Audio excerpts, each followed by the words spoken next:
Hi, it's me Prince. എല്ലാവർക്കും black Tollywood ചാനലിൻ്റെ പുതിയ വീഡിയോയിലേക്ക് സ്വാഗതം. എന്തുണ്ട് വിശേഷങ്ങൾ? എല്ലാവർക്കും സുഖമല്ലേ? എല്ലാവരും ഹാപ്പി അല്ലേ? ഹാപ്പി ആയിട്ടിരിക്കുക. എനിത്തിങ് അപ്പോൾ live to go on always പോസിറ്റീവായി.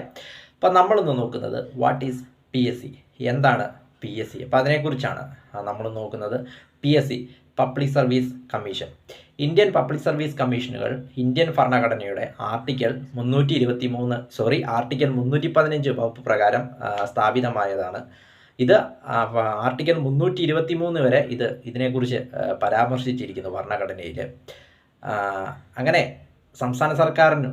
കേന്ദ്ര സർക്കാരിനും സംസ്ഥാന സർക്കാരുകൾക്കും അവരുടേതായ പബ്ലിക് സർവീസ് കമ്മീഷനുകളുണ്ട്. ഇന്ത്യയിലെ കേന്ദ്ര സർക്കാരിനും അതോടൊപ്പം മറ്റ് സംസ്ഥാന സർക്കാരുകൾക്കുമെല്ലാം അവരുടേതായ പബ്ലിക് സർവീസ് കമ്മീഷനുകളുണ്ട്. കേന്ദ്ര സർക്കാരിൻ്റെ പബ്ലിക് സർവീസ് കമ്മീഷനെ UPSC, union public service commission എന്ന് പറയുന്നു. സംസ്ഥാന സർക്കാരുകൾക്ക് അവരുടേതായ പബ്ലിക് സർവീസ് കമ്മീഷനുകളുണ്ട്. അത് കേരള സർക്കാരിൻ്റെ പബ്ലിക് സർവീസ് കമ്മീഷനെ KPSC എന്ന് പറയുന്നു, Kerala public service commission.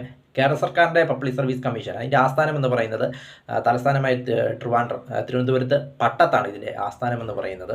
3 regional ഓഫീസുകളും 14 ജില്ലാ ഓഫീസുകളുമാണ് ഇത് കേരളത്തിലുള്ളത്.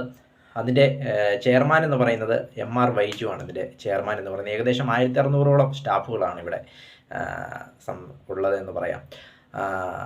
അതോടൊപ്പം ഇവരുടെ പ്രധാന ചുമതല എന്താണെന്ന് വെച്ചാൽ വിവിധ സർക്കാർ ഓഫീസുകളിലേക്ക് അല്ലെങ്കിൽ സർക്കാർ സ്ഥാപനങ്ങളിലേക്ക് ഉദ്യോഗാർത്ഥികളെ റിക്രൂട്ട് ചെയ്യുക എന്നതാണ് ഇവരുടെ പ്രധാനപ്പെട്ട ചുമതല എന്ന് പറയുന്നത്. ഈ പബ്ലിക് സർവീസ് കമ്മീഷനുകളുടെ പബ്ലിക് സർവീസ് കമ്മീഷൻ്റെ ചരിത്രം നോക്കുമ്പോൾ സ്വാതന്ത്ര്യത്തിന് മുമ്പ് തന്നെ 1923 ഇത് സ്ഥാപിച്ചത്.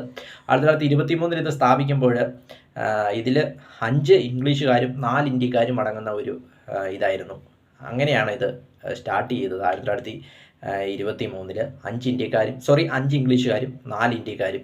അതിനുശേഷം സ്വാതന്ത്ര്യത്തിന് ശേഷം ഇത് വിപുലീകരിച്ച് 1956 ഭരണഘടനയുടെ ഭേദഗതികളെല്ലാം ചേർത്തുകൊണ്ട് 1956 ഇത് സ്ഥാപിച്ചു.